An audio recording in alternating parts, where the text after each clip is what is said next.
Halo, selamat datang di pembelajaran biologi dengan topik sistem gerak bagian yang kedua, yaitu otot. Saya Adiludin Hutapea, selamat belajar.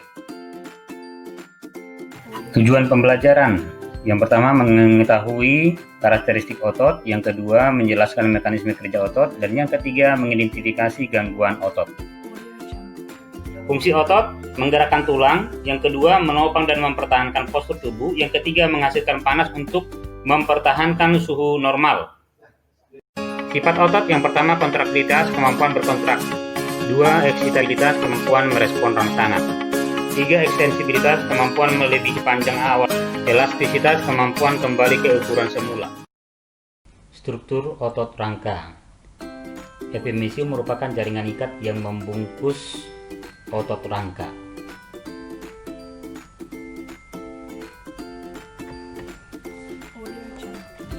Ini merupakan ada tendon yang mengikat antara otot dengan tulang. Lalu ada namanya fasikula, yaitu fascia superficialis, merupakan selaput yang membungkus berkas serat otot.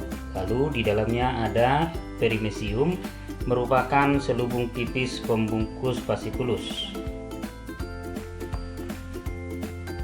Nah, kemudian ada serabut otot ya. Lalu ada endomysium, sel serat otot secara individual yang dibungkus oleh endomysium. Kemudian ada sarkolema, merupakan membran sel otot.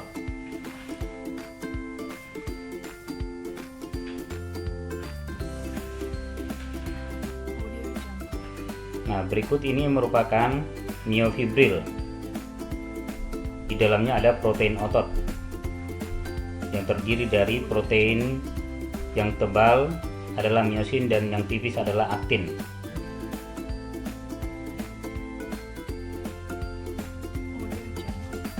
Nah, filamen yang tebal disebut dengan myosin dan filamen tipis disebut dengan aktin. Lalu ada sarkoplasma retikulum yang digunakan menyimpan kalsium. Kemudian ada sarkomer, merupakan struktur sel otot yang paling sederhana.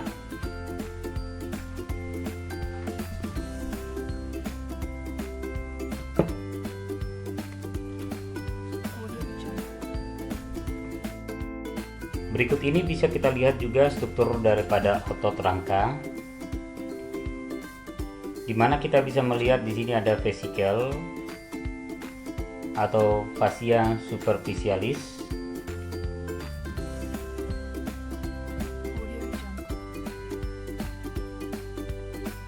Lalu vesikel ini merupakan selaput yang membungkus berkas otot. Kemudian ada perimysium, lalu ada endomysium, merupakan jaringan ikat yang membungkus serat otot.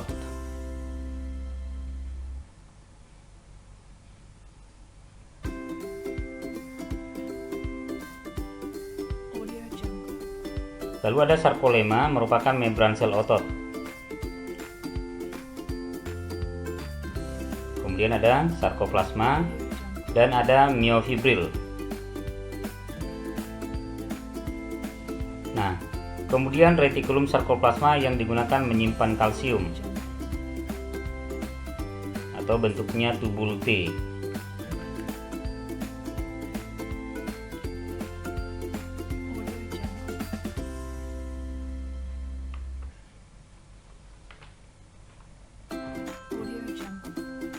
Nah, otot rangka memiliki inti yang banyak di tepi. Nah, di bawah perintah daripada saraf pusat. Nah, kemudian kita bisa melihat di sini ada protein otot yang terdiri dari filamen yang tebal disebut dengan myosin dan filamen yang tipis disebut dengan aktin.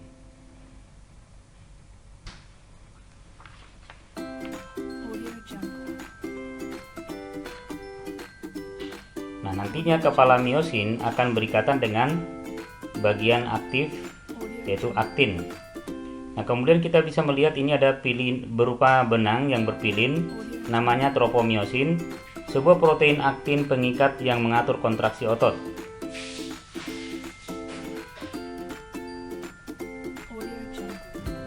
Jadi, tropomiosin merupakan sebuah protein aktin pengikat yang mengatur kontraksi otot. Lalu ada troponin, yaitu protein kompleks yang melekat pada tropomiosin, digunakan untuk mengikat kalsium.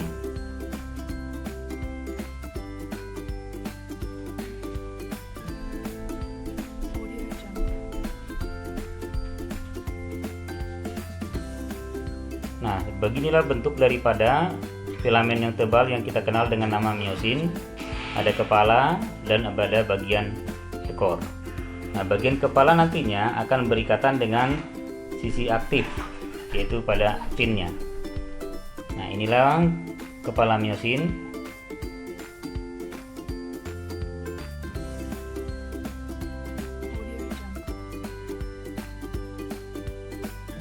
Nah, lalu ini ada miofibril.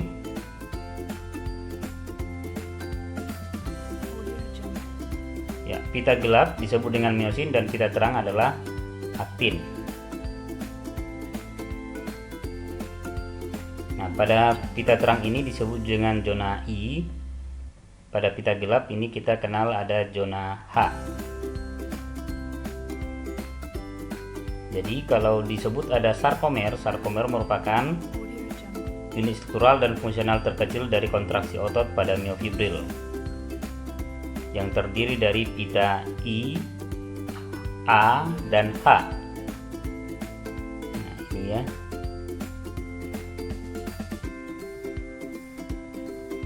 Nah, pita A merupakan terbentuk ikatan antara aktin dan miosin, namanya aktomiosin.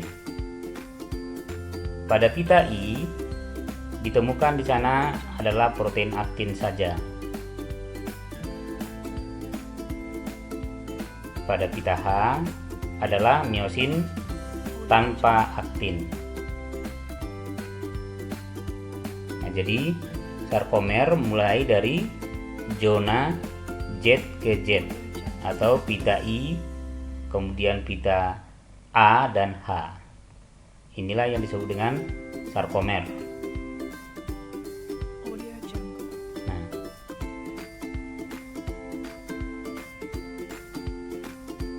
Jadi, apabila pita hanya memendek, berarti ini otot sedang kontraksi. Kalau pita hanya memanjang, berarti otot sedang relaksasi. Nah, otot yang memendek oleh karena ada ikatan antara aktin dengan miosinnya, membentuk ikatan aktomiosin. Jadi, kepala miosin menarik aktinnya sehingga otot memendek, menyebabkan otot kontraksi. Lalu kalau kepala miosinnya lepas dari aktin, maka otot akan memanjang atau disebut relaksasi.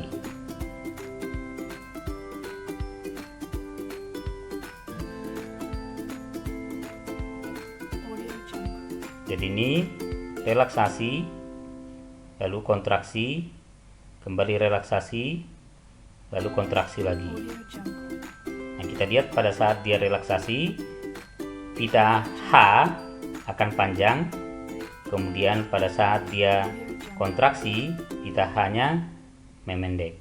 Nah, mekanisme kontraksi diawali dengan adanya rangsangan yang dibawa oleh sel saraf yang akan melepaskan asetilkolin. Jadi sel saraf melepaskan asetilkolin. Akibat daripada asetilkolin yang dilepaskan sehingga terjadi depolarisasi, yaitu perubahan muatan ion di dalam sel dari negatif menjadi positif, yang kemudian menyebabkan pembebasan ion kalsium dari retikulum sarkoplasma.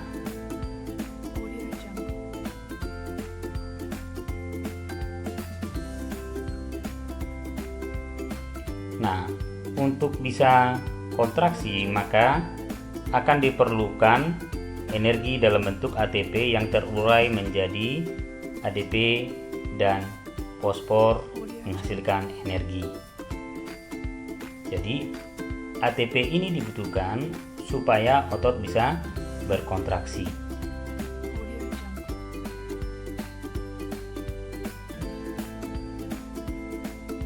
Nah, oleh karena depolarisasi tadi menyebabkan pembebasan ion kalsium dari retikulum sarkoplasma, maka nantinya ion kalsium itu akan diikat oleh troponin, sehingga mengakibatkan perubahan struktur troponin tersebut. Perubahan struktur troponinnya mengakibatkan terikatnya ion kalsium ke dalam troponin, sehingga terbukalah daerah aktif tropomiosin yang semula tertutup oleh troponin. Jadi saya ulangi, ion kalsium akan diikat oleh troponin, mengakibatkan terbukanya daerah aktif tropomiosin yang semula tertutup oleh troponin. Hal ini memungkinkan kepala miosin berikatan dengan filamen aktin dan membentuk ikatan aktomiosin. Nah, perombakan ATP akan membebaskan energi yang dapat menyebabkan miosin mampu menarik aktin ke dalam dan juga melakukan pemendekan otot. Nah, hal ini terjadi di sepanjang miofibril pada sel otot.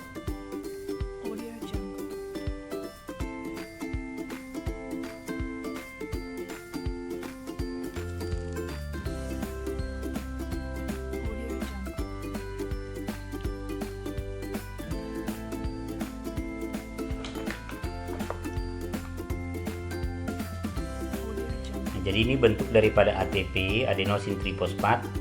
Jadi ATP terdiri dari adenosin dan 3 fosfat.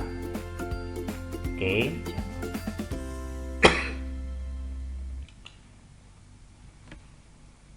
Nah, begini bentuk daripada kepala miosin yang berikatan dengan aktin, sehingga kepala miosin akan menarik aktin menyebabkan ototnya memendek.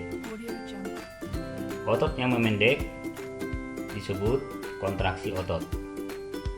Nah, sedangkan relaksasi berarti rangsangan tidak ada, retikulum sarkoplasma menjadi non-permeable, ion kalsium terpompa keluar menuju retikulum sarkoplasma.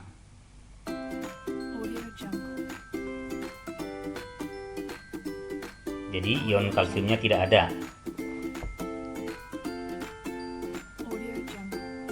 Nah, akibatnya aktin dan miosinnya terlepas, tidak ada kontraksi otot, relaksasi.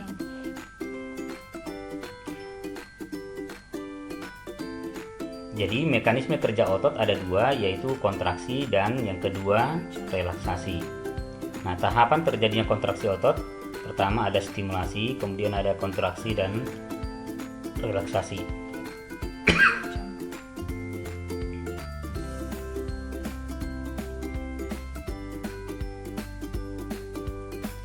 Untuk kontraksi tadi, retikulum sarkoplasmanya akan bersifat permeabel ya. Sistem tubul mengalami depolarisasi, kalsiumnya dilepas dari retikulum sarkoplasma. Kemudian kalsiumnya berdifusi ke filamen yang tipis aktin. Nah, beginilah grafik daripada simulasi kontraksi. Kalsiumnya menempel atau berikatan dengan troponin. Kompleks troponin kalsium bergerak ke troponin dan menghambat sisi aktin.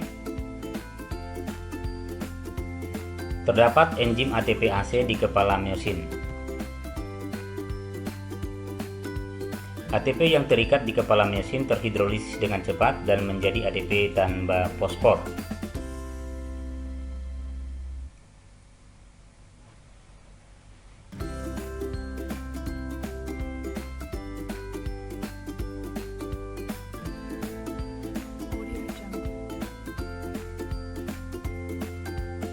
Sedangkan relaksasi, retikulum sarkoplasmanya bersifat non-permeabel. Kalsiumnya terpompa keluar menuju retikulum sarkoplasma. Binding site tertutup kembali, ditutup oleh troponin. Ikatan aktin dan miosin terlepas. Berikut ini gambar daripada mekanisme kerja otot, kontraksi dan relaksasi. Diawali adanya rangsangan, maka sel saraf melepaskan asetilkolin. Nah, asetilkolin yang dilepaskan oleh sel saraf memicu depolarisasi, yaitu perubahan muatan ion di dalam sel saraf, di dalam sel otot, dari negatif menjadi positif. Jadi, muatan positif di dalam sel otot di luar muatan negatif.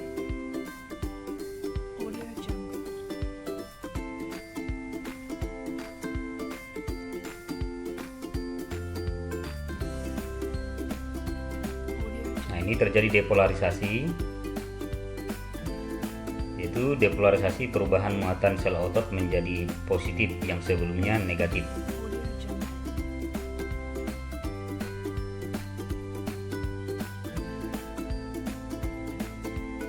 Nah, lalu kita bisa melihat ini bentuk daripada kepala miosin dan aktin ya. Nah, kalsium akan diikat oleh troponin. Kemudian, kepala miosin akan berikatan dengan aktin. Hal inilah akan menarik aktin sehingga ototnya memendek.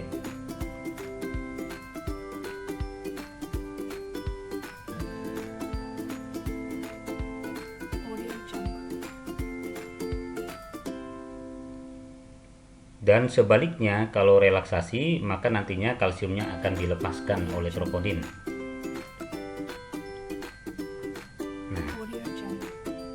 Kalau dia kontraksi, maka aktin akan ditarik oleh miosin.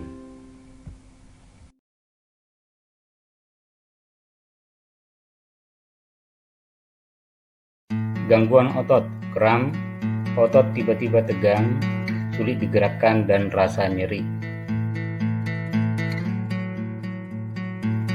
Hipertrofi otot membesar.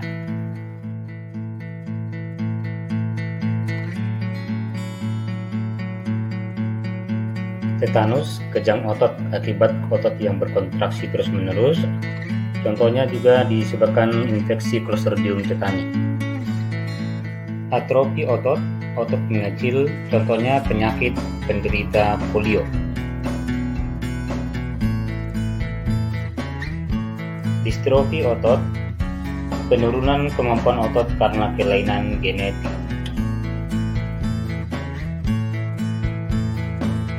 Myasthenia gravis, penyakit autoimun menyebabkan kelumpuhan.